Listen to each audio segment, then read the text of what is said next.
Who am I? Why should you care? Hello, my name's Nathaniel. I'm your host for Uncommon Sense.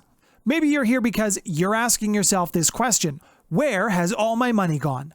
Can I retire? How much do I need for retirement? What is retirement? Have all bankers sold their souls for maximum profit? The answer may surprise you. My goal is to help teach you about personal finance. This is coming from the perspective of someone who actually holds a CFP designation at the time of this recording. CFP stands for Certified Financial Planner. I have had 17 years of experience in the financial system. I have worked at banks. I have worked at private investment companies.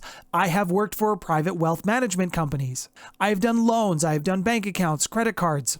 If anything, I can maybe teach you how your bank actually works. If you would like to learn more about your personal finance, take control of your situation, then please join me on this journey.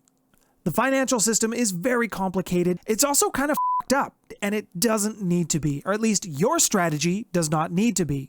If I do nothing else, I hope that I can demystify this for you so that you can make better informed decisions about your financial future.